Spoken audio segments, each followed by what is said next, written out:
It's really not hard. I don't know why. I don't know why you prolong it. Because I hated talking in school. So did I. You do know this is an audio podcast, right? Yes. Okay, I'm just making that clear because we're like 21 episodes in, and now we're just finding out that you don't like talking. I don't like talking, but I'm on a podcast, so... Makes sense.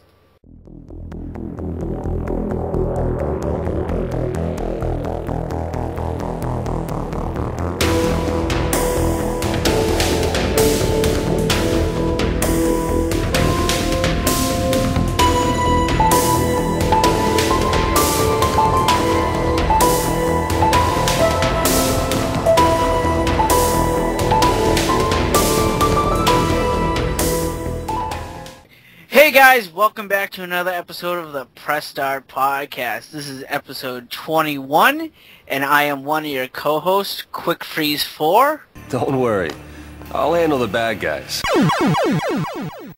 And as always, I am here with two wonderful people, MrTechnoSqueek. Don't make me angry. You wouldn't like me when I'm angry. How are you? Well, I know I can't do intros. That's a fact. That is a fact. That is a fact, yes. But other than that, how are you? Pretty good. Playing games. Working. Awesome. And my other fantastic co-host is Nostalgic Dan 1. You're not really gonna try and play dumb now, are you? After all you've done to my body? How are you, Dan? Pretty good. Playing video games, you know. Well, I would think so. I don't know, I would hope so. And we have a guest tonight. We have Keeb the Joking Gamer. Why doesn't he just tell you what he wants? Because he's insane. How are you? Doing good, boss. Doing good. Really? Okay, why don't you tell everyone, all about yourself, all about your channel, and what you do on YouTube and stuff like that. Well, my channel is pretty much your typical gaming channel with a little bit of extra stuff rolled into it, like movie reviews and that kind of thing. I basically do my main part of my channel is Keeb system reviews, as you guys know. I've moved into my consoles right now. I'm currently just finished up a N64 review. And I'm also the owner of the All About Games podcast, which I do that with Bad Bobby Gamer, as you guys know. Nice. And where can they find that podcast? They can find that on Bad Bobby's channel and as well as mine. Sounds good. We don't have like a host website for our show yet or whatever. Yeah. We're hoping to in the future and get it up on iTunes. It's just been, some technical issues there. We had it on Podomatic at one time, and then I think the free band switch that ran out, I just ran out of space. So basically, it's your typical channel, unboxings, reviews, pickups, that kind of thing. Cool. Awesome. Yeah. So, how about we get into the games we've been playing? No, I don't feel like it. Fine, then. You know what? I'm gonna skip you. Go, Dan. What have you been playing? I have been playing, guess what? Wait for it. What? Mario Kart. Awesome! What is this, like the 6th week in a row or something? 7th week in a row of Mario Kart. Same old, playing online, YouTube community, having a lot of fun, even though we did recently on this, was it the past weekend where we encountered these, two guys, it's trolls or whatever. Mario and Baelish. Yeah, and recently, I don't know who it was, I forgot his name, but yesterday I encountered another guy who's I think he had a Japanese name or something, and he would always pick that Maku Wahoo course, and he exploited that glitch, him and some other guy, because I was in 3rd, and like for the longest time, and I never saw them pass me. I'm like, why am I in third? And they used the glitch, and they kept picking Mahu Wahoo over and over. And I tried that glitch. That glitch on that course is super easy to do. Like, that's insane. It really is, yeah. Yeah, I tried it, like, first try I got it. I'm like, wow, it's ridiculous. But yeah, other than that, you know, same old, it's really fun. And I played, of course, I had to play more of this, and that's Final Fantasy 13 on the Xbox 360, trying to beat this before 13.2 comes out, which is actually this Tuesday. And over 40 hours in, and I'm really close, so I just need to put probably a good amount more time into it, and I'm struggling at some parts right now where I need to kind of level grind, but... What chapter are you on? It's like chapter 11 or 12. Yeah, I think 12 is the last chapter. Yeah, so I should be close to that. So, I'll probably try and finish it this weekend.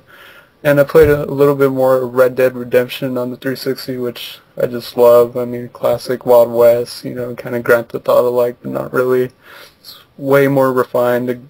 The gun mechanics in that game are incredible. They're like so tight, and you can do dead aim and pop multiple shots into enemies. It's really awesome.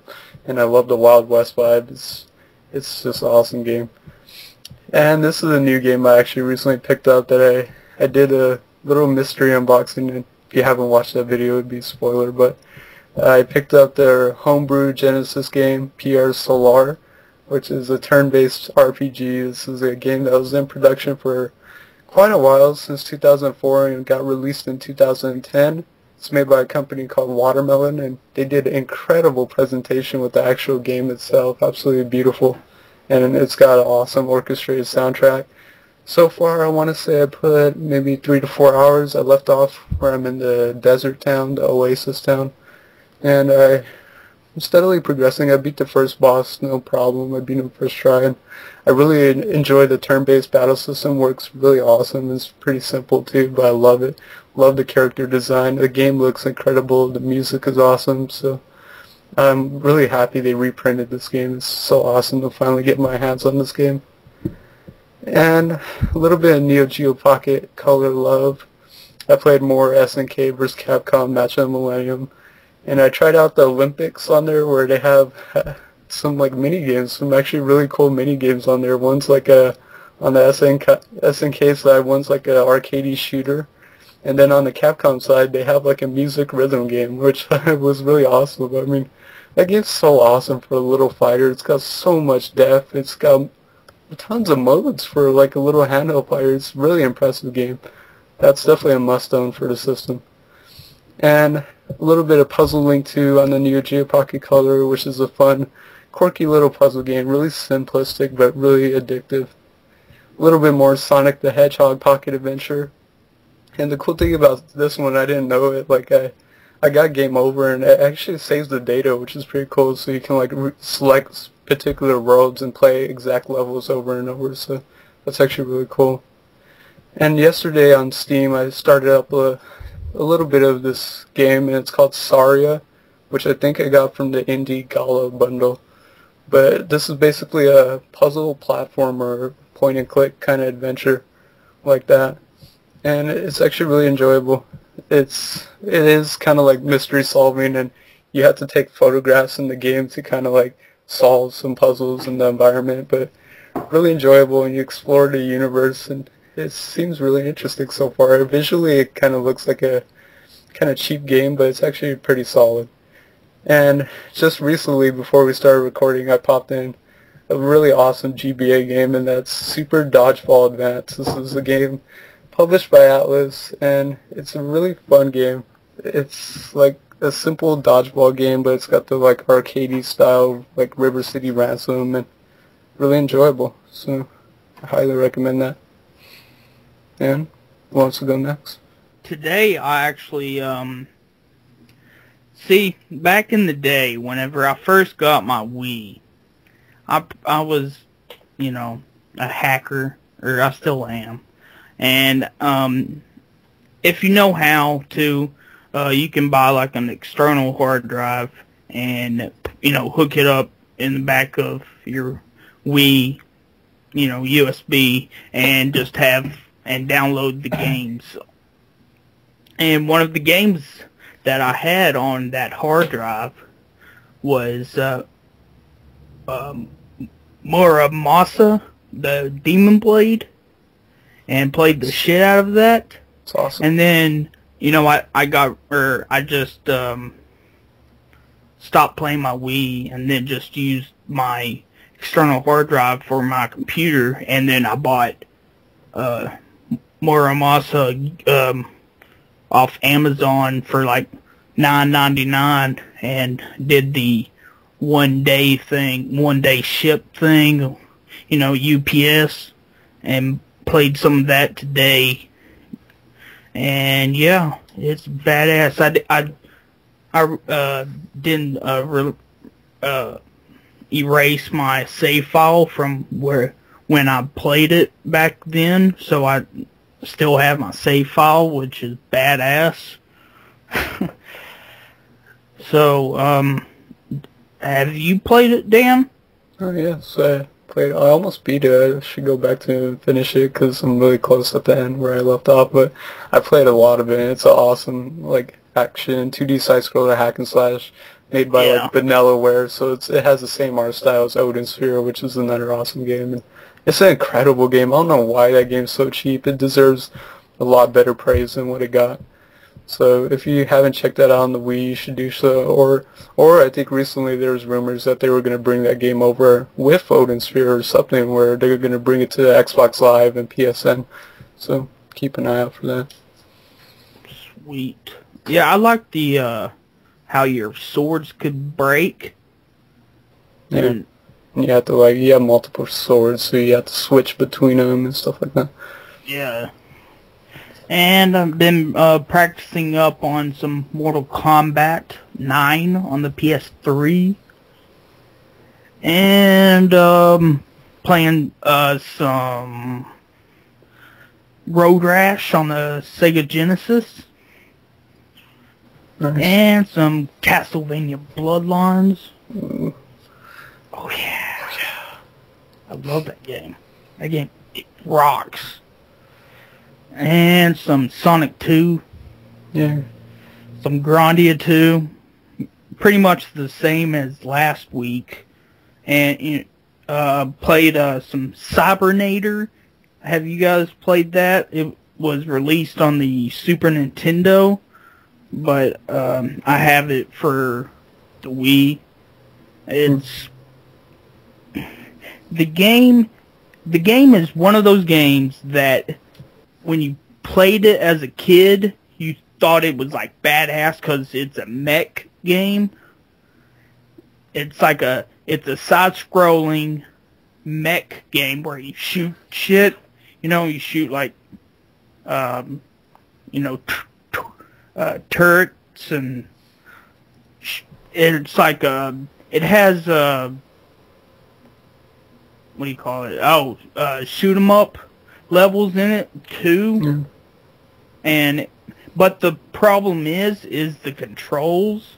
That's why I didn't do so well, and no one remembers it. But I had an emulator on my computer way back in the day, and Cybernator was one of the ROMs I had, and played the shit out of that. And then I was like, oh, I want to play some Cybernator. And then I was like, oh my god, controls are so horrible. What else? Okay. Oh, I watched The Lion King on Blu-ray that I got for Christmas. The Disney one? Yeah. Okay. I have to say, that is my favorite Disney movie of all time. It's a good movie. Yeah, I know. Aladdin's up there. Aladdin's second for me. But I remember Lion King was the very first movie I watched in the theaters. It's a good one. Did you ever play the games for the Genesis or Super Nintendo? I have the Genesis game. Yeah. It's so hard. Yeah, it is. Oh my god. Like, I had the Super Nintendo one. It's a solid platformer, but it's really hard. Yeah.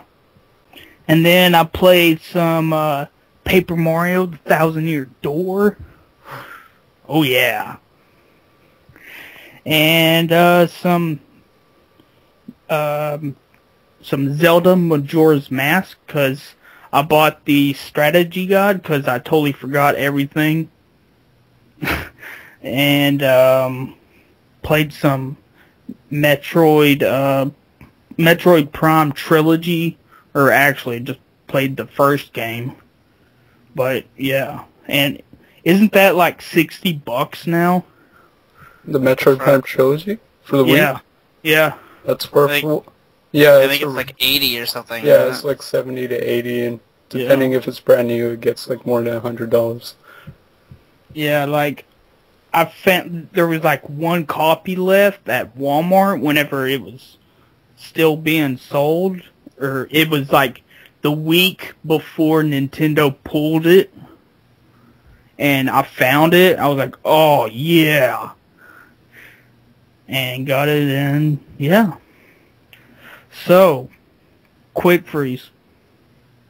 I actually want to go last because I want to talk about something. So let's let Keeb go first, or next. All right. Okay, so, well, I've been playing a lot of PC games lately. Really pretty much. Bit of NHL 09, Need for Speed Undergrounds 1 and 2, and Resident Evil 4 on the PC. As well as, I've been playing a bit of my Wii, my Xbox, and my PS2. For the Wii, I've been playing mostly Mario Kart. I love that game. I love it a lot. Play it online. Plus the Golden Knight remake, even as bad as I think it is, it's still fun to play the multiplayer for some reason. And the PS2, well, of course, it's been Need for Speed Underground 2, pretty much. That's what's been in my PS2 for the last while. Xbox 360 has been mainly Call of Duty Black Ops Modern Warfare 2 and Call of Duty Modern Warfare 3, which I just got a land off my brother's for a couple nights, like last night. So that's about it. Nice. Awesome. Yeah. Fiber. What the hell have you been playing? Alright, the games I've been playing more Halo, the Anniversary Collection. Beat the last level, which is, I think, Mission 6, where you're breaking into this facility and you first encounter the Flood. And, again, like, I'm playing on Legendary with a friend, and oh my god, this is like alien zombies, killing you hardcore, and I don't know what it is about Halo, I just can't get enough of it. It's such a great series. I think it's way better than the Call of Duties and the Battlefields. I know I'm gonna get hate for that, but oh my god, Halo is just so good on Legendary, especially when you're playing with a friend. Yeah. So I've been playing that, but it's still hard because we're doing it on Legendary, and we're like counting down the levels. We got like 3 more to do.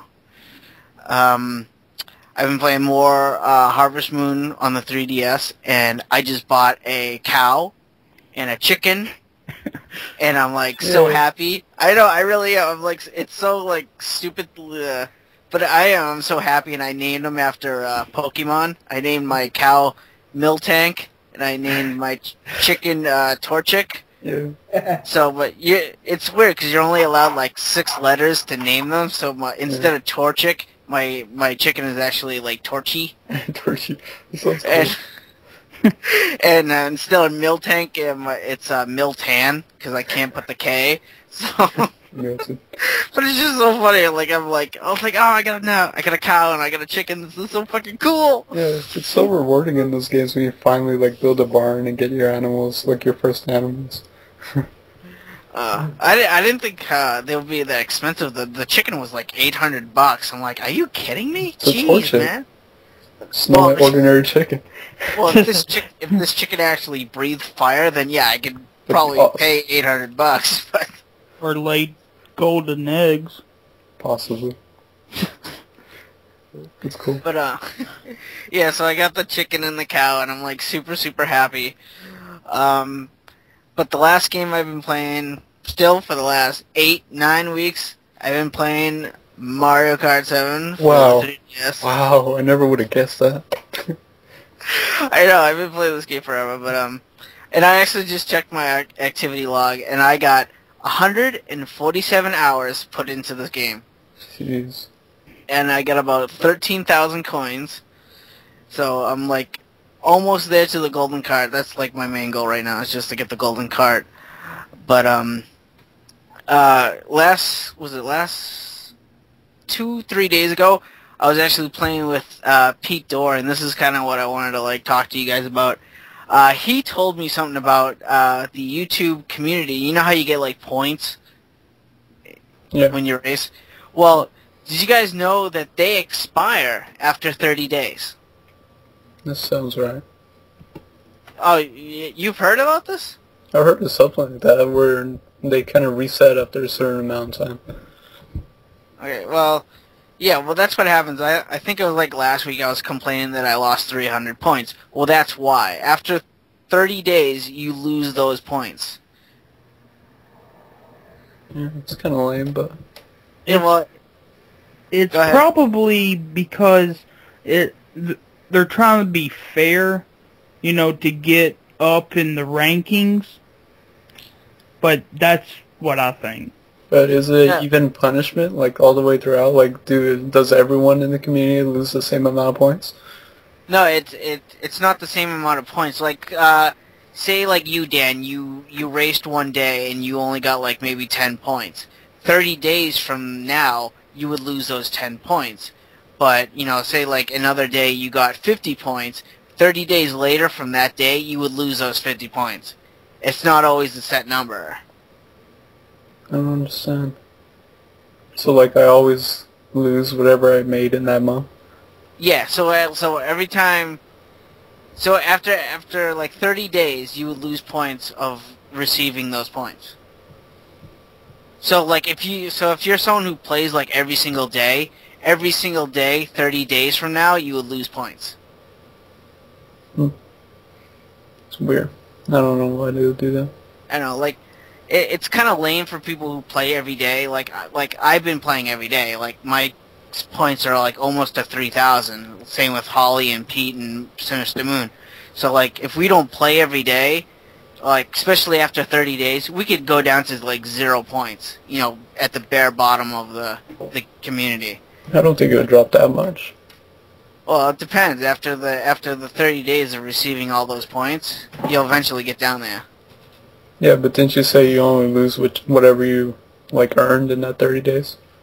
Yeah, but, like, well, that's what I'm saying. Like, one day maybe you earned, like, 300 points. 30 days from that, from earning those, you lose the 300 points. Yeah. But then the next day, maybe you get, like, 400 points.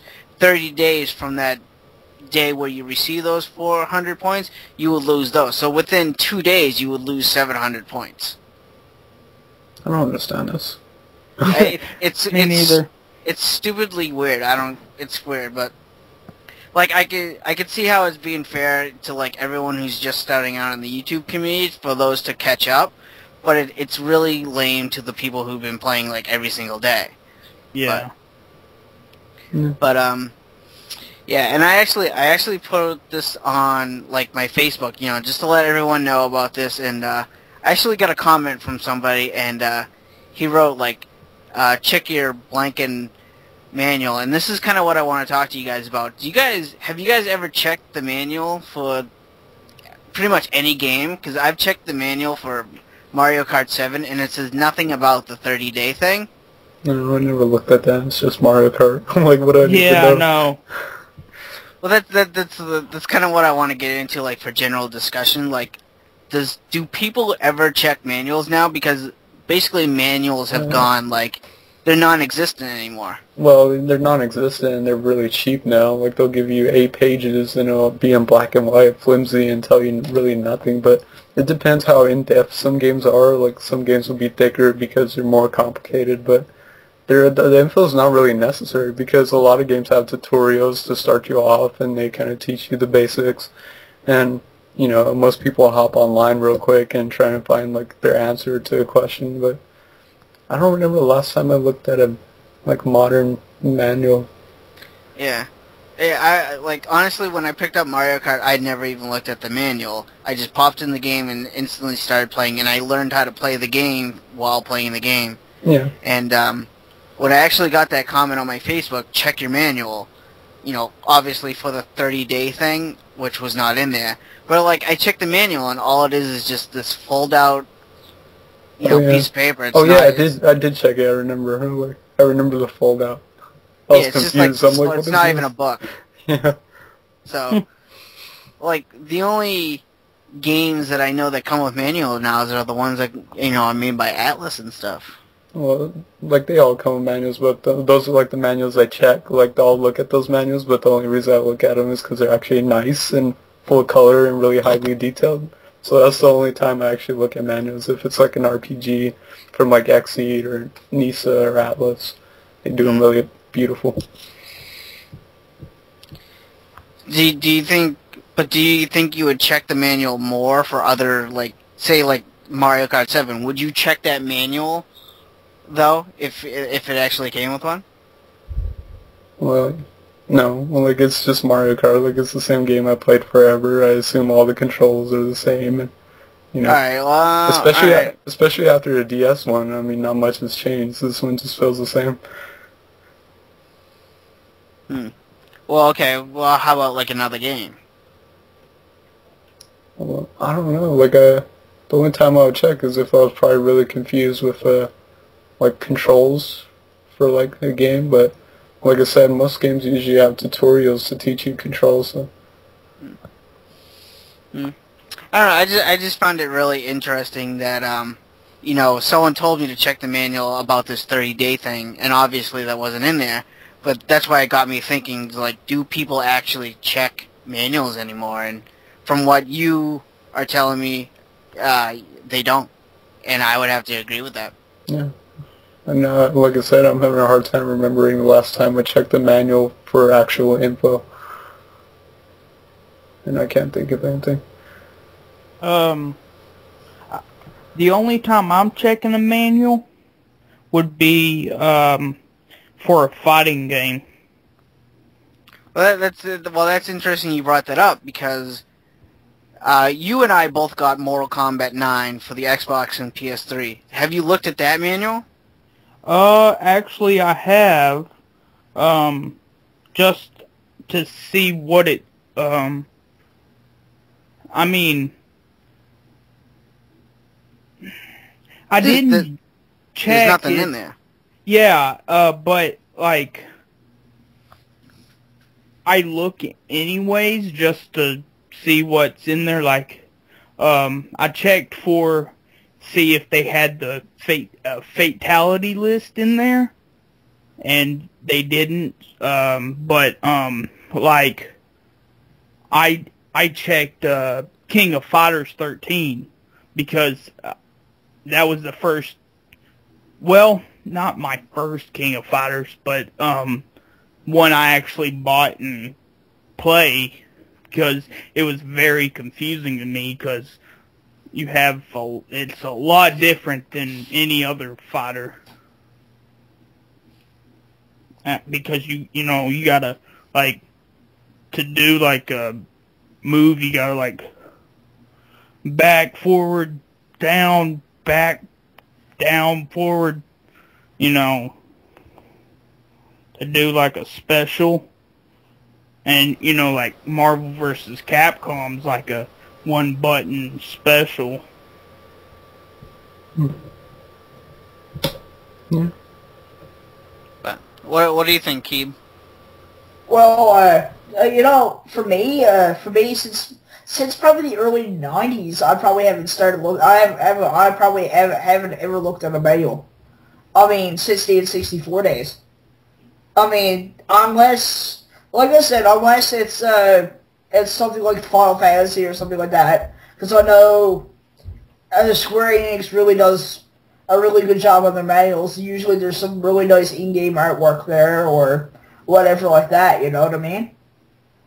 Yeah. Like, or Or in the case of a fighting game, I'll look to see if there's like character special moves, maybe bios, that kind of stuff, because that kind of stuff's kind of interesting. I like reading that kind of thing, you know what I mean?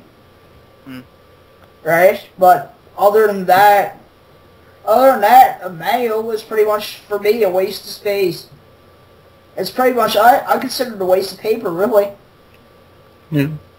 You know, unless it has the button layouts and all that kind of stuff with that, you know what I mean? To show you how to play the game, right? Yeah. Other than that, if it doesn't have that, the control scheme or anything like that in it, it's not worth it. Really.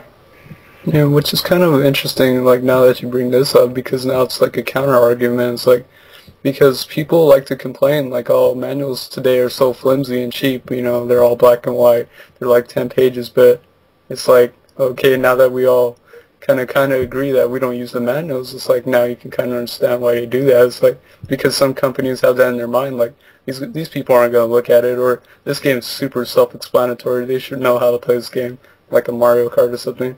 So, especially EA announcing that they're not going to do any more manuals. It's just going to be like a digital manual. So now I can kind of understand that. Even though for RPGs, I'm really picky with RPGs. I think every RPG should have a manual. Yeah. But do you guys also think that the reason there's no manuals is because they could sell it as a strategy guide? It had to be really, really in-depth. Well, that's, well, I'll tell you right now, like, I reserved Final Fantasy 13-2, and I immediately reserved the strategy guide. Yeah, I didn't do that. Okay, well, like, I did because, like, you know, one, I like the art in the strategy guides. Two, I sometimes get lost in RPGs, and, you know, I got the collector's edition just because I wanted the collector's edition of it, but mainly because I usually get lost in RPGs and stuff. Yeah. But they do have the artwork, they do have the control scheme in there, you know, they do have the character bios in there, you know, they have all that stuff that all manuals should have. Yeah, because that's the company, and that's the other thing, it depends on the company, really. If they want to spend the extra money like an Atlas, they're willing to spend the extra money and print it out full color and all the info that's needed. But then you got like an EA who doesn't really care about that. But yeah, that's what I wanted to bring up, was the whole manual discussion. I think, you know, most people just don't check manuals, and, you know, it's just how people are. But, yep, that's all the games I've been playing, is just Halo, Mario Kart, and Harvest Moon for the 3DS. Yay. Alright, why don't we get into gaming news? So, we have heard from a source that the next Xbox may feature some kind of anti-used games technology.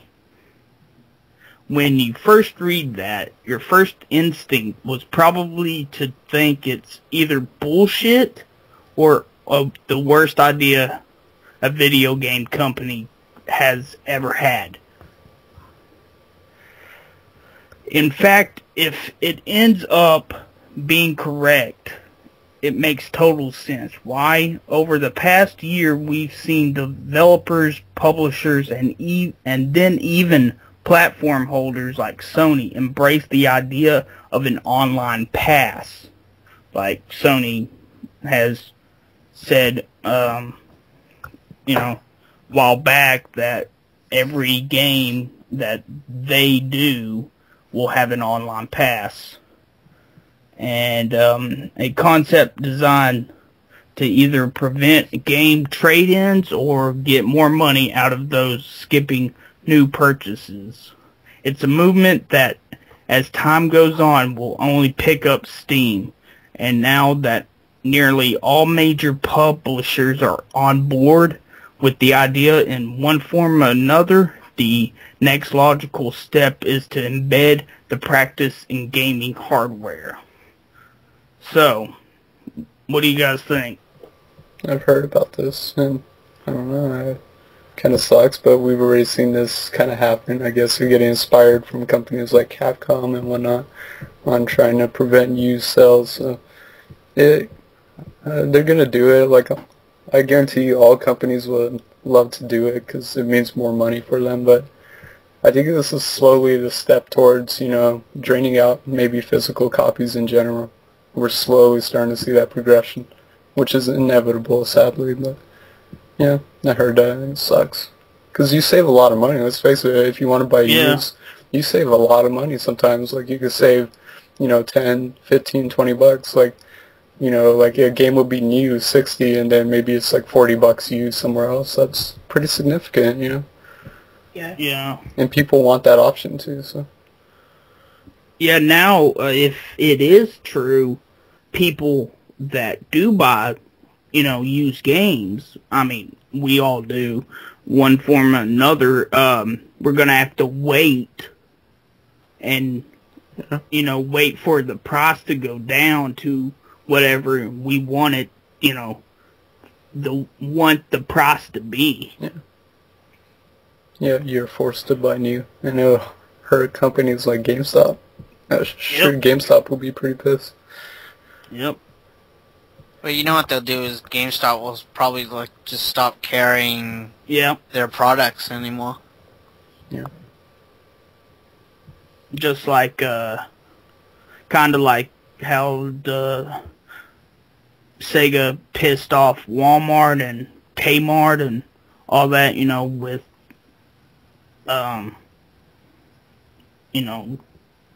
ending or saying they're gonna make the Saturn or whatever, right after they launched the 32X here in America.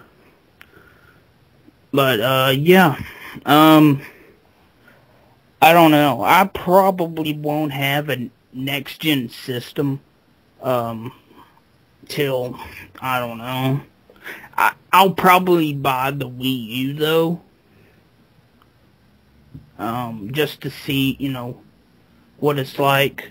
Because, I bought the Wii just because of that, too. Because I wanted to see the motion and see how well it was. And, yeah. So, on to the next story. This is Wii U story. Iwata, Nintendo's boss. He's the boss, right? Satoru Iwata? I think that's how. It's one of the CEOs. Yeah, okay. Well, after he was reviewing the Nintendo's losses for 2011, he gave his opinion to Business Week on the future of Nintendo and where the Wii U will fit. With the net loss expectations nearly tripling to 838 million, there is some concern regarding the performance of the 3DS, which I mean, Mario Kart 7, we've been playing it for, weeks and weeks and weeks. So I think with the, Kid Icarus coming out and all that, it'll pick up steam, just like the DS did. There are changes coming to the 3DS as a service that will make it more profitable. Nintendo aims to maintain the sales momentum of the 3DS by introducing main software titles regularly and expanding digital business for the 3DS. Isn't that what they did with the DS? Like, really? They just kept bringing out good titles? Yeah. this means expanding the platform to offer DLC. Well, we already knew Nintendo was going to do this with the 3DS. Yeah. I don't know about the Wii U though. And you know they said I know I read the story about it one episode ago where they were like, we're not gonna jip you with our DLC or whatever, you know, like Capcom loves to do. So while the Wii and 3DS sales projections have underperformed for the year, Iwata seems confident that the Wii U will be ready for the 2012 holiday season. We have heard rumblings of developers being less than satisfied with the hardware, and Nintendo is addressing this. Capcom's Yoshinori Ono tells Edge that what was shown at E3 is not the reflection of everything that that this console is going to be able to offer. When asked to elaborate, Ono responded, "I can't tell you more about it, because if I do, Nintendo will send assassins to finish me. But let's say that Wii U will be a console with so many unique possibilities that it will be difficult to show them in the box they're going to sell it in or be published in magazines or any other media." Reuters, I'm not for sure what that is. Reuters. I'm guessing it's another CEO, I think. Would later confirm that the holiday launch will be worldwide. Bum bum bum. Reuters is a source. It's like an online website. Okay. Thank you for saying that. Okay. I'd never been to that site. One more thing. In process of drafting this article, a CVG source claims that the Wii U may get a new name. This isn't fact though, only a rumor. Still, what would you call Nintendo's next platform? That's a good question. The Dolphin. The Dolphin! Yes! Super Dolphin. Something like that. Super Dolphin. Dude, that'd be awesome. The Super Wii. We need to go back to Super and just call everything Super. Like the That'd Super be awesome. Nintendo days. Just slap Super on there. I don't know, as long as they change that stupid name Wii U. Yeah. But then, like, it makes sense, though, because it's, like, backwards compatible with the Wii, and it still uses the Wii controls, so I don't know. It's just like, you know, back in the day with, you know, when the Super Nintendo came out and your parents be like, "You already got a Nintendo, why do you need a Super Nintendo? It's 16-bit. What's Super. that?" I don't know. That's double the bits. Double the bits. Oh, yes. What is Clava's take on this? He's pissed. He's, like, enraged. He's so furious. Honestly, name change, I don't really care. we use it's a crappy name, but I've already dealt with it. You know, I accepted it. Yeah. Yeah, I accept it too. But I wouldn't mind playing on a Dolphin. Yeah, that'd be awesome. Some other Nintendo news. Remember that shitty ass stand that? Yes, I do. Yeah, that Kid Icarus was gonna come with. Yeah. Well, I'm not sure. Did that story say that was just for Japan? About the stand? I don't no remember. idea. it's going to be packaged in Japan with Kid Icarus, but they didn't say if it was going to come out in America yet. Okay, well, I know that we are getting, with Kid Icarus, 3D version of the original. So, that'd be badass. That's pretty cool. I wonder if they're going to put that on the eShop later on as a 3D classic. Probably. They probably will. Yeah. For everyone that didn't buy it. But I would, if I ran Nintendo, I'd be like, nope, you should have bought our game. But yeah. Yeah. Yep. Techno makes a bad CEO. Yeah, I don't think I would want to work for you. I'm sorry. Pretty much everyone knows about the return of Neo Geo, kinda return, but in a emulator type handheld. It will be packaged with 20 games and 2 gigabytes of storage. And here are the 20 games. World Heroes. I don't know if this is the name or a typo. It's ULTIMETE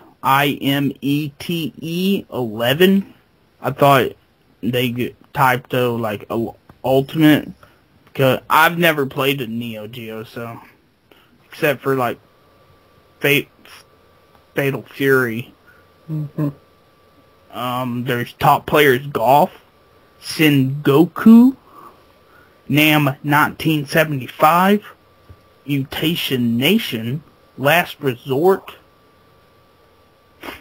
King of Monsters, Frenzy, Cyberlip, Fatal Fury, Special, Artem Fighting, Super Sidekicks, never played that one, League Bowling, Metal Slug, hell yeah, Magician's Lord, hell yeah, Baseball Stars Professional, Samurai Showdown, King of Fighters 94, and Fatal Fury. Sweet. Yeah, sounds like a pretty good list of games, actually. Yeah, pretty solid. Yeah, pretty solid, actually. Have they confirmed that this is an official product by SNK Playmore and Neo Geo? Or is this kind of like a clone system deal? And what's the price on it? They have not given out a price. And I haven't heard anything, but I mean, they have a list of games. I mean, I would think SNK would, say, hey, yeah, we're doing this. But yeah, I know a lot of people are like, it's a photoshopped iPhone 4, but the story here says it's a little bit bigger than an iPhone. It's like it has a 4.3 inch screen, 2 gigabytes of storage, a 22 00 mAh battery, and I know I totally read that wrong, and is a little bit larger than the iPhone. So probably they the story also says it may be using the Neo Geo Station service that SNK Playmore runs on the PSN. So yeah, I mean, if Screw Attack has a list of games, I mean, it should be true. I mean, if it is true, it better have the clickiness of the old Neo Geo Pocket. yeah, I love that. I love that little control stick. So do I. Can't get enough of that. Sometimes I just click it. So do I. I just play around with the joystick. Yeah. I'm like, this feels good. I had never played the Neo Geo Pocket Color before, or like even seen one, and like the first time I got that, I didn't know about that, so I was like, whoa, this is awesome. Yeah, me too. I bought the Neo Geo Pocket Color like last year. Yeah, like last year in, I don't know, September. So, and I got one more. Namco ignored programmer's mental health. Programmer committed suicide. Mr. N fell in love with Namco's space shooter Xevious. On his job application, Mr. N wrote that from the moment he played Xevious as a junior high school student, he knew he wanted to make games, and he knew Namco was the company for him. Mr. N isn't his real name, reported Japanese site My News Japan. It's to protect his identity due to the events that followed. Mr. N successfully applied to Namco and started work as a game programmer in the early 90s. It was a dream come true, but it didn't last forever. According to My News Japan, by the time Mr. N was in his mid-30s, he was transferred out of Namco's gaming R&D division and put to work developing software for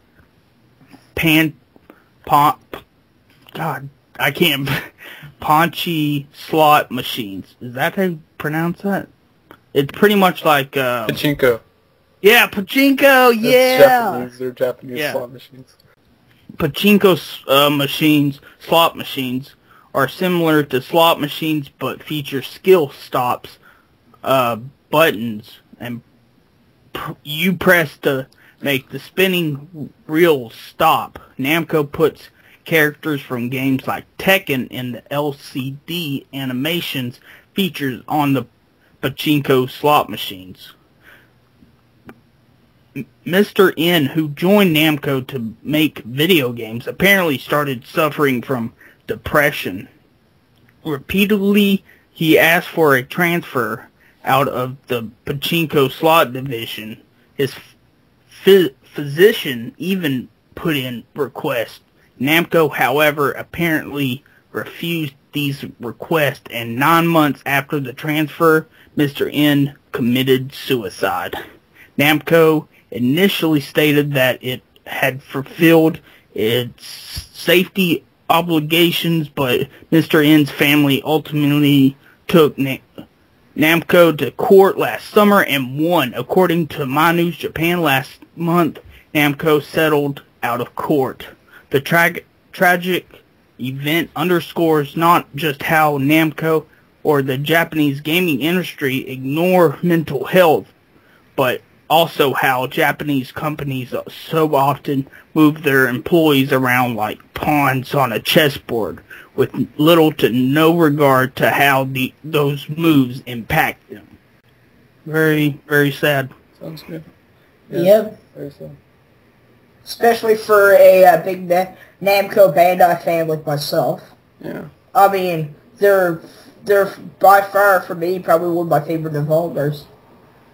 Behind him says the Tekken series, Soul Calibur, the Dragon Ball Z series on the PS2 and the GameCube, the Budokai series. Really love those games. I like everything that they've pretty much ever put out. And to hear that something like that, it's just pretty tragic, you know. Yep. Things like that happen, you know. Tyler, you got some news? I do. It's rumored that Twisted Metal will definitely have an online pass. I think we mentioned like a couple episodes ago that the creator of Twisted Metal was going to try to fight for it not to have an online pass just to get people, back into the franchise, getting back into the games and stuff. But Yeah. apparently Twisted Metal is going to have an online pass, because all Sony games, they already stated they will have the pass, so Yeah. that's kind of lame. Another news story is BlizzCon is taking a year off. The BlizzCon, the annual Blizzard convention that covers everything Battle.net related, like StarCraft, WorldCraft, Diablo, all that wonderful stuff. They're taking a year off until 2013, and basically they're doing this because they want to focus their attentions on finishing games such as Diablo 3, StarCraft 2, Hearts of the Swarm, the World of Warcraft, Pandora expansion. Yeah, Pandora. Yeah, and the Teen Titan games. They want to focus more on that, so that's why they're taking a year off, because they do plan on releasing 3 brand new games this year, in addition to a Battle.net World Championship, which is going to be taking place in Asia, I believe. Yeah, Asia. So, people who go to the BlizzCon, I know this convention sells out very quickly. It's not going to happen in the year 2012. They're taking a year off, so. Another news story, and I just found out this out, like, right before the podcast. Street Fighter Cross Tekken for the PS3 and the Vita are getting exclusive characters. They're getting Kiro and Toro, 2 little cat and dog creatures. I don't know what game they're from. Do you guys know? Guys? Nope. Nope. No. I'm Okay. not sure. I know they're familiar, I just can't place it. Okay. They're also getting Cole from the Infamous series. They're getting Pac-Man from Namco. And they are also getting Mega Man. And the thing about this Mega Man, it's not going to be Mega Man the classic. It's not going to be Mega Man X. It's going to be Mega Man, the very bad artwork that you guys saw on the Mega Man 1 cartridge for the NES. Where he's all dressed in blue and yellow, and he has the handgun. I'm telling you, man, that's just hilarious. I think that's the funniest thing ever. Dude, I'll admit, it is hilarious, but personally, I think this is going to piss people off. Let them get pissed off. I just want to laugh. I find it fun when, developers like to just inject some humor into it. And who knows, I mean, they could always probably add another Mega Man if they really wanted to, or a different skin. I don't know if they have, like, costumes or skins for that game, so you never know. I don't know, but I encourage anyone who's interested in the Mega Man for this game, check out the trailer, because to me personally, I think this guy looks, he looks really, really fat. Like, he looks almost like, not like Rufus fat, but like, I don't know, I would say like almost E Honda fat. Yeah, he's really big. He looks like an out-of-shape Mega Man. Yeah, so I don't know. I don't think this is the right choice that Capcom should have made for Mega Man, but yeah. So Mega Man, Pac-Man, who is going to be actually riding like a gigantic, it looks like a wooden mech for the game. He's going to be in it. Cole from Infamous and Karu and Toro, 2 little cat and dog creatures that I don't know what game they're from. They're going to be in the game as well, only for PlayStation 3 and the Vita. So. Well, I knew Cole was going to be in it. They kind of announced that a while back. But I think also about the whole Mega Man thing, I think it's a spit in the face to, I forget his name. The creator. The creator of Mega Man? Yeah. Keiji Inafune? Yeah. Yeah. That's all the news stories I have, though. Yeah, I know where Kira and Toro are from now. They're not actually from a particular video game. That's why I was having a hard time remembering them. They're actually a mascot that Sony created, like Sony of Japan. It's like a cat figure that Sony just created as a mascot. And it's made like I guess cameo appearances in different games like Ape Escape and stuff like that. So it's a mascot for Sony. So yeah, it's that little tidbit. So I actually have some news. Yeah, and I'm going to start off with a pretty big one. It's a claim, I guess a rumor, because nothing could be really confirmed about this. And the system itself is pretty much still a rumor, but the Xbox 720 will be 6 times as powerful as current gen, or I think they referenced the Wii U is supposed to be much more powerful than the Wii U, because apparently this isn't confirmed by any means, but they've kind of leaked, I guess IGN got word about it, and they think they know the GPU that's going to be in the system, and it's supposed to be a Radeon HD 6670, which as of now is actually a kind of dated GPU. There's a lot better GPUs. Originally this is actually a worser GPU technically than the one they previously mentioned, but the PC fans are like up in arms, you know, like, oh, this thing's going to be so weak, but you gotta think, this isn't a PC. Like, if this is a PC, yeah, it's a dated, like, GPU, but it's a video game system. So for a video game system, you never know. Like, I mean, look at the 360. That hardware is really old, and it's still cranking out amazing visuals to this day. So the systems could do a lot with, you know, older hardware. So I don't think people should be too worried about that. But, yeah, they're claiming it's 20% greater performance than Nintendo's Wii U.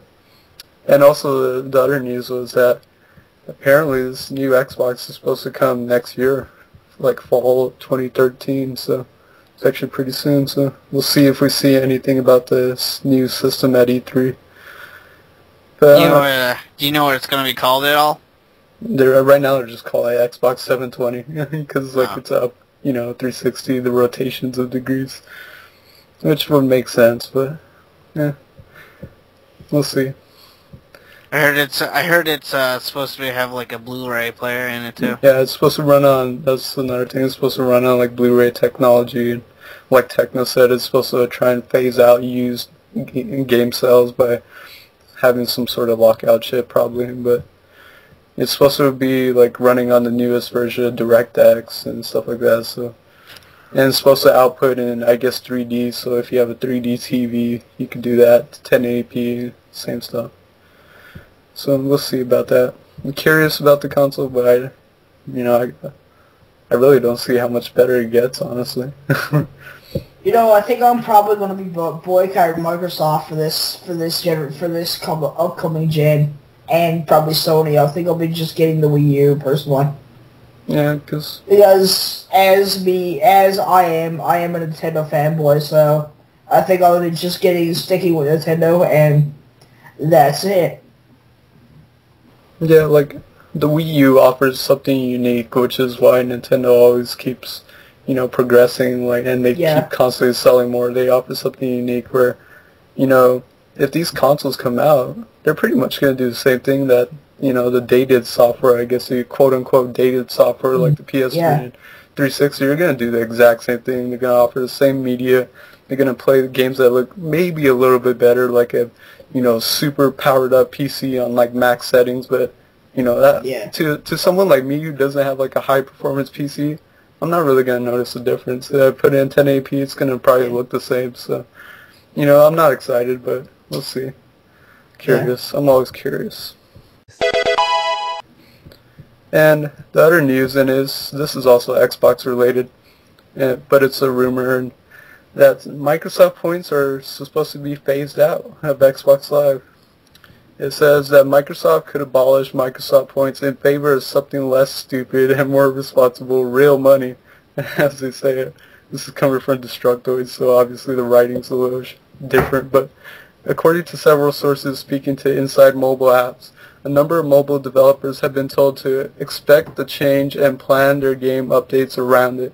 All existing Microsoft points would be converted to whatever currency is local.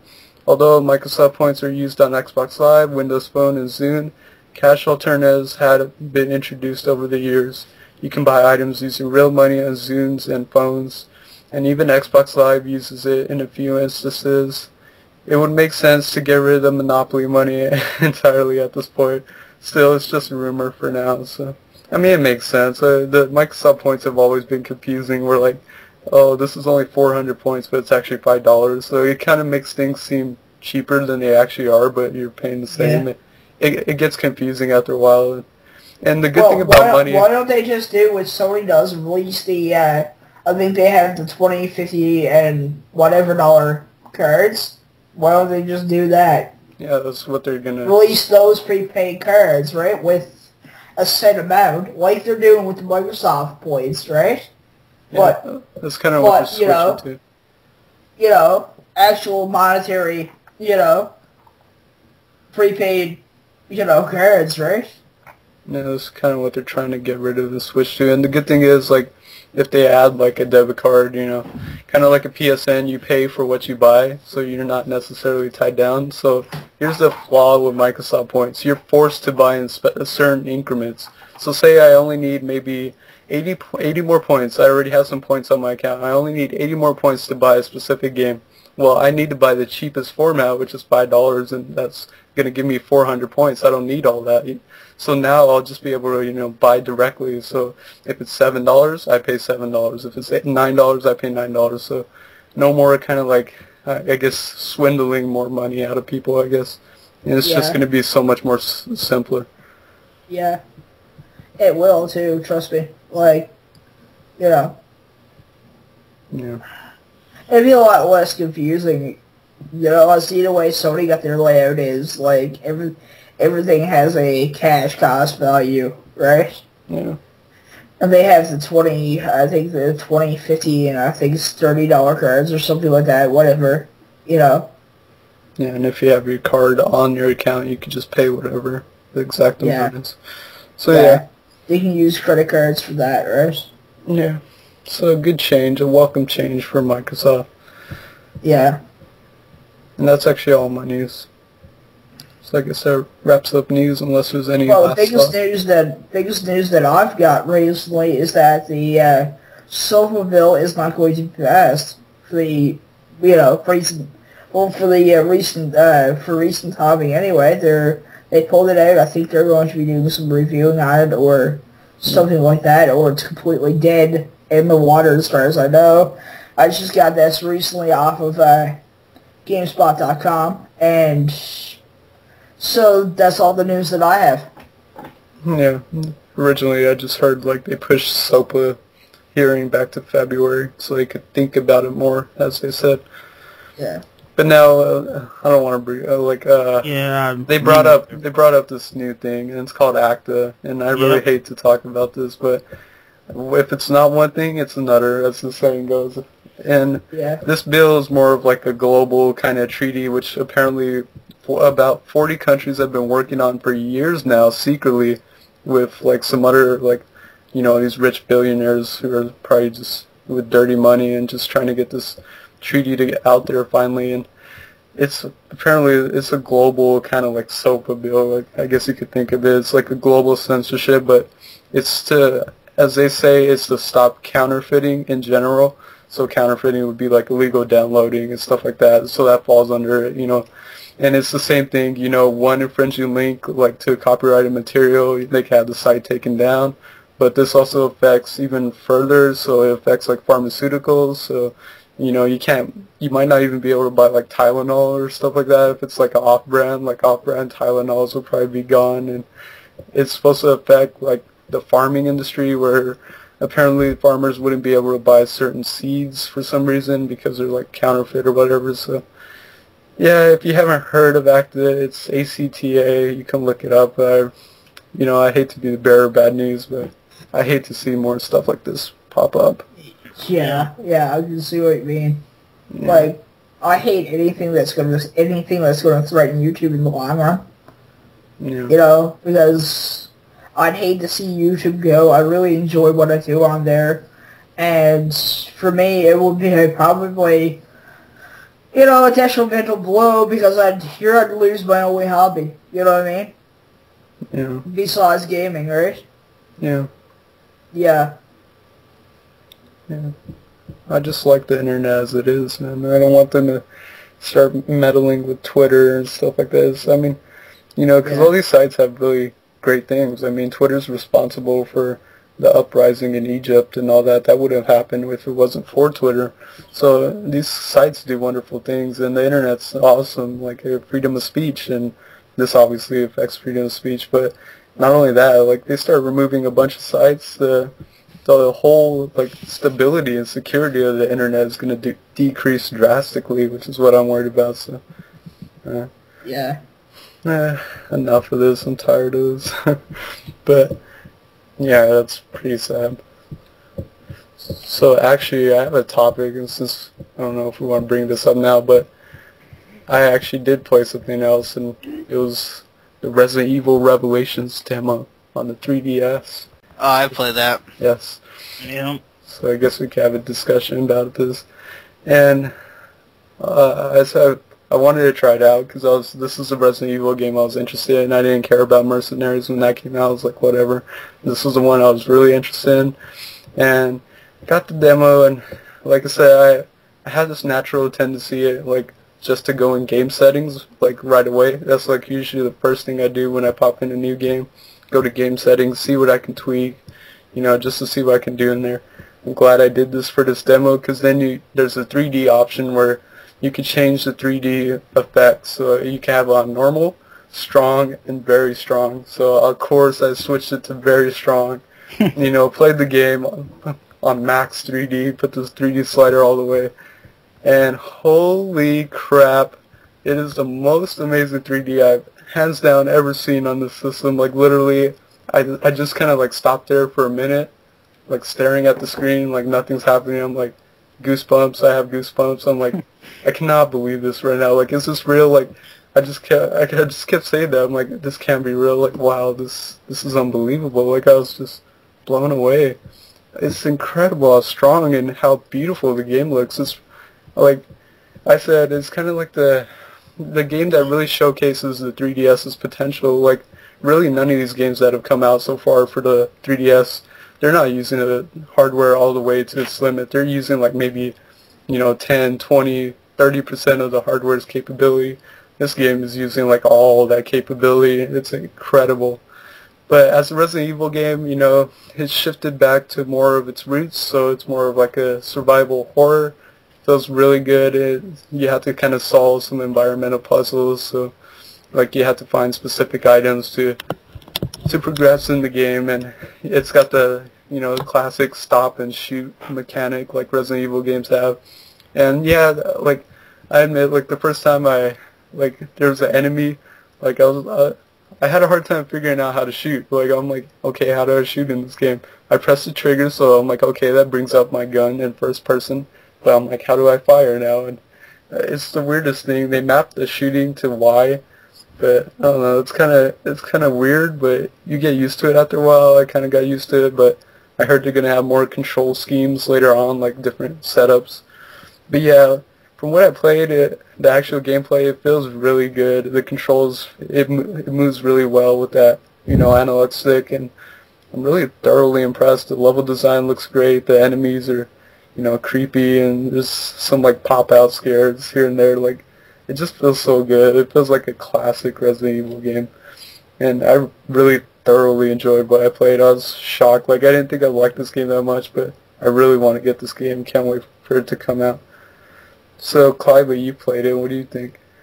I liked it. Like, like you said, the controls were a little weird, where Y was like the shoot button, but, you just try it out, a little bit, you'll easily get the hang of it. I only played on normal, and I only played the demo once. I beat it straight through. I didn't die. So, I think I might go back and play it again on a hard difficulty, because I pretty much just found the demo like really easy on the normal difficulty. Yeah. But you can't play the demo on hard difficulty. It's just normal. Oh, really? Okay. It's the only selection. Did you try the 3D effect all the way? Yeah, I did what you did. I turned it up. I went into the options, went it on very high, and then I turned up the slider very high. And I will admit, this is the best 3D I've ever seen in any 3DS game. It's even like I praise the 3D in Ocarina of Time so much and Star Fox, but this definitely beats it in the 3D effect. Yeah. And I would say for the first time, this is a first game for me that I played that the 3D actually feels like it really adds something. It feels like I'm like really immersed into this game. It feels like I'm, that monster's coming right at me. It's like really creepy, and yeah, this is the first time I feel like the 3D is like not just some aesthetic like tacked on thing to look cool or whatever.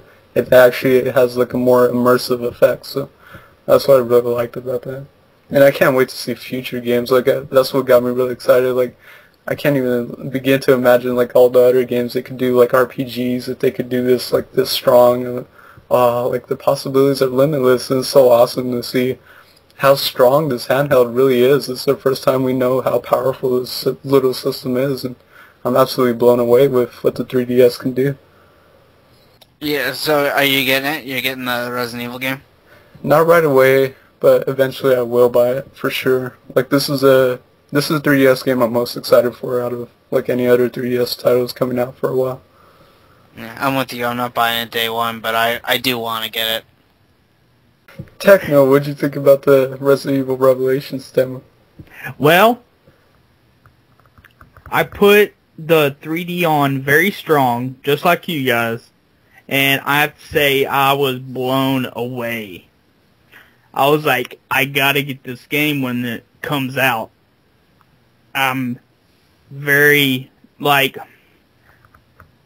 I've said this probably in an earlier episode, but Resident Evil 4 was my first Resident Evil game I played because I was, back when 1 and 2 and 3, I was young and scared shitless of, horror movies and all that stuff. And then, I grew up, and then 4 came out. I was like, sure, I'll play it, and then I fell in love with it. And then I really like the control of Revelations because it's, they use the Resident Evil 4's, behind the shoulder, which I really like. And yeah, I mean, if you guys haven't downloaded the demo, you need to. Even if you don't like Resident Evil, because it's amazing.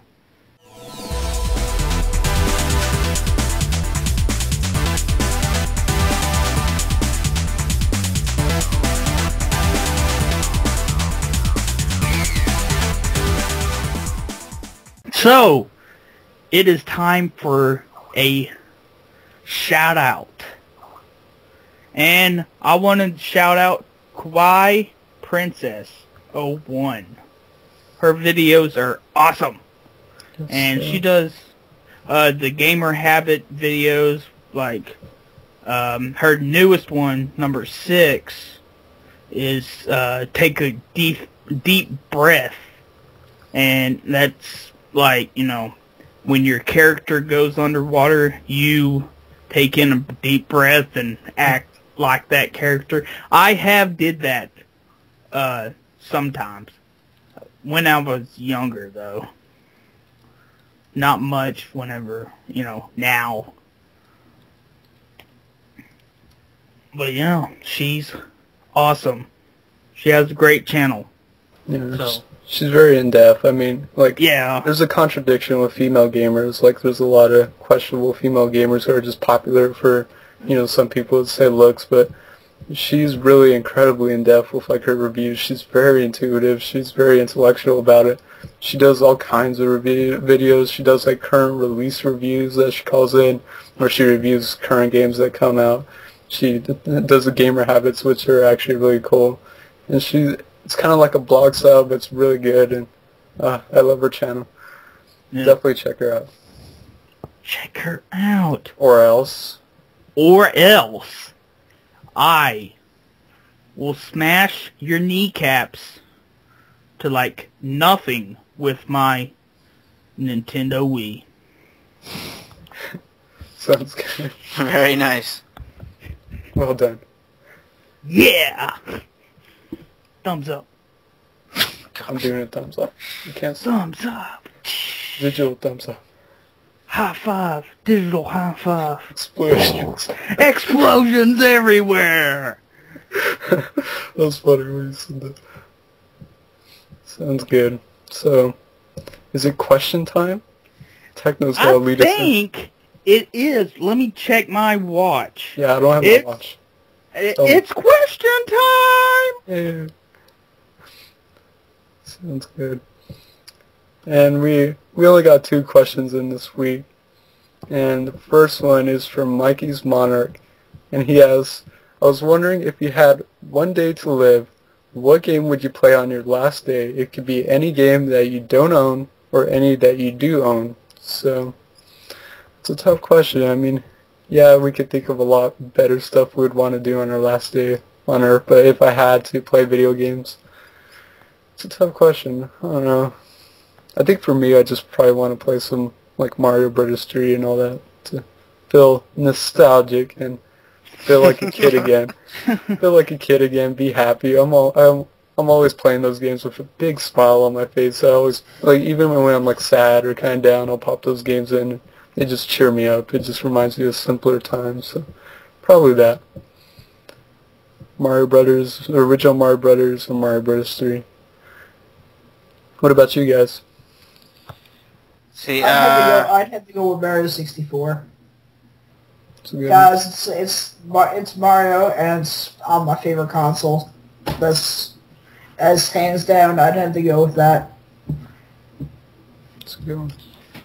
For me, I probably wouldn't play any game at all. I would probably spend time with my family. Yeah, that's what I said, but if you had to. But if I had to, I would want to play a game with my family. Probably like a 4-player... Mario Party. Probably any of those 4-player multiplayer games like Mario Party. Me and my brothers used to play WCW NWO Revenge for the N64. Oh yeah. Yeah. You know, any of those 4-player multiplayer games would be fine with me. You know, as long as I spent time with my family on my last day to live. Sonic Shovel. No, not that one. No Sonic games. That would probably kill me. Oh, that's funny. What about you, Techno? Well,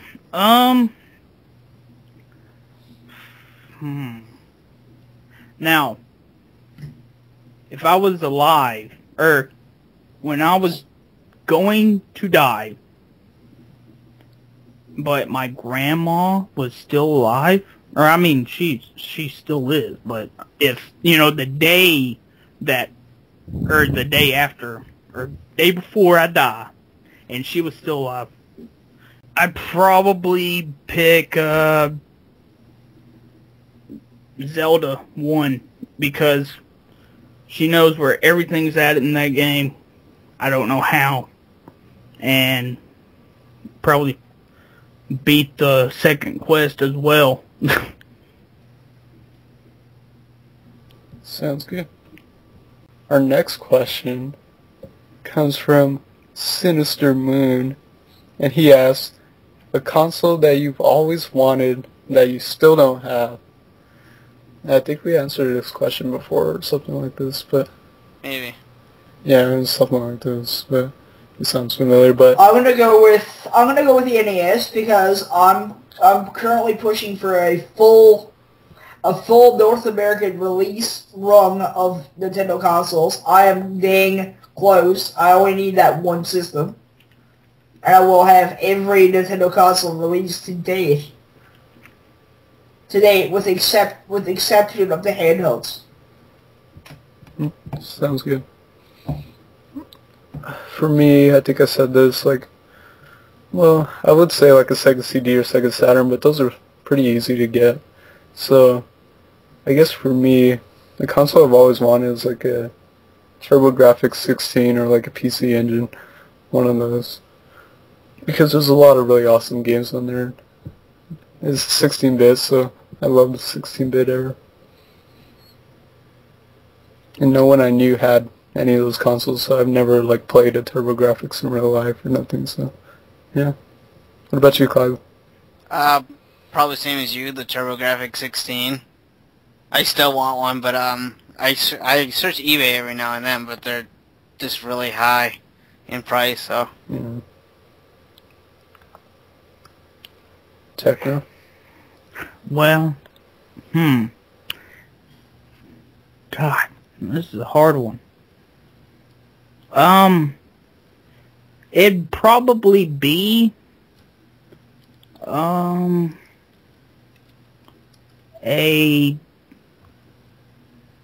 Neo Geo.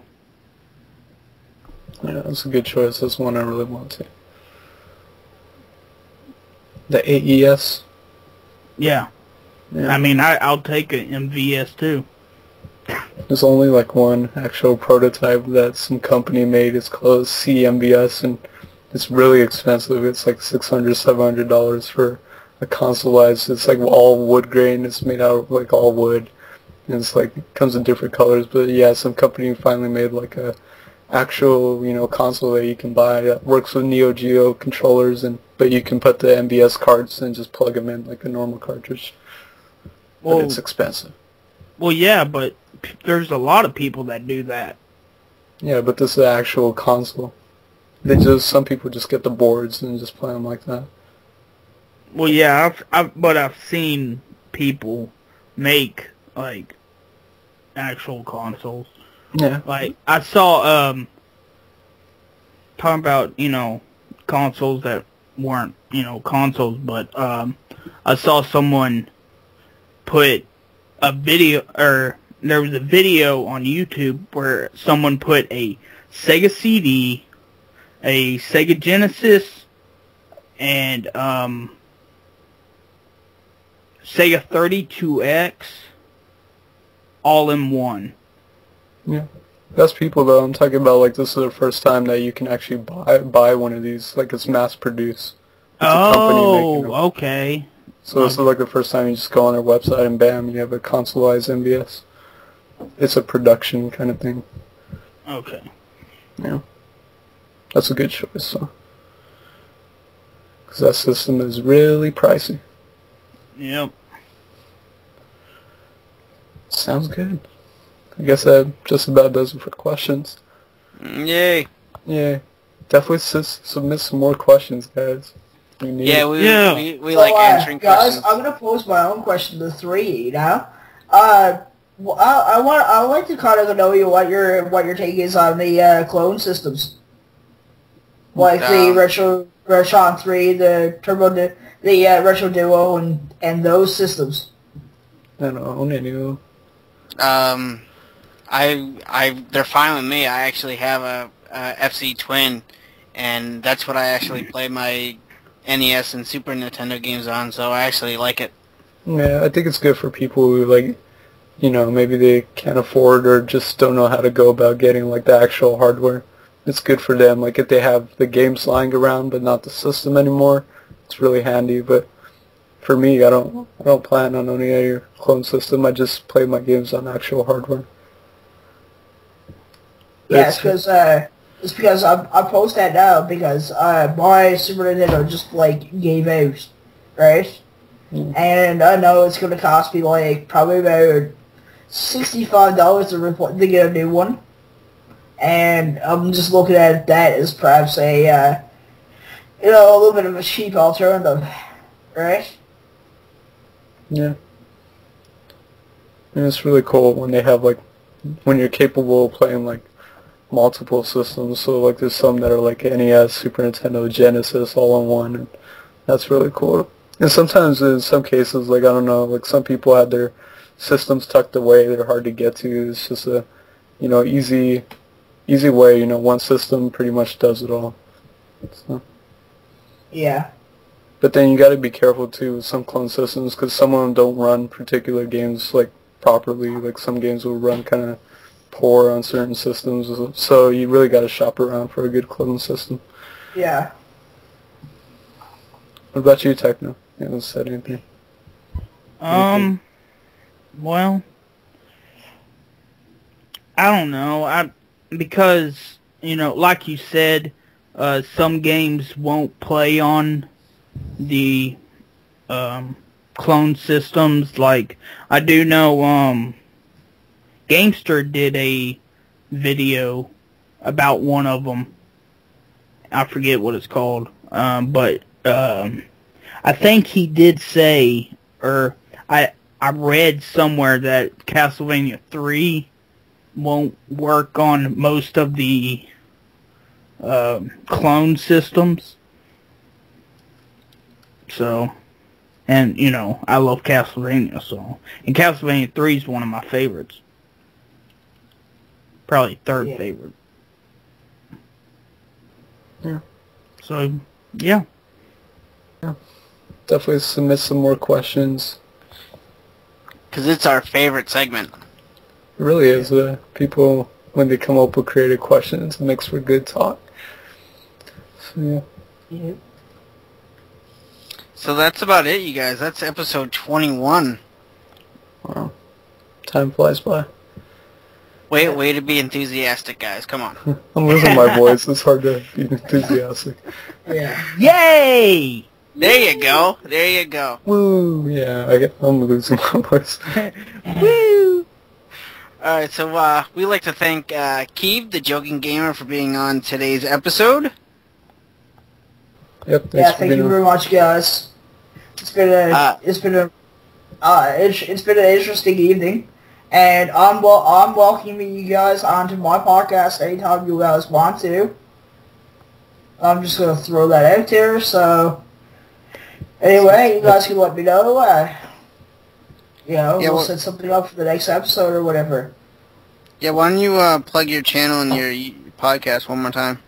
It's Keeb the Joking Gamer, aka it's Keeb the Joking Gamer. Keeb 33 is is my username, and it's the All About Games podcast with myself and Bad Bubby Gamer.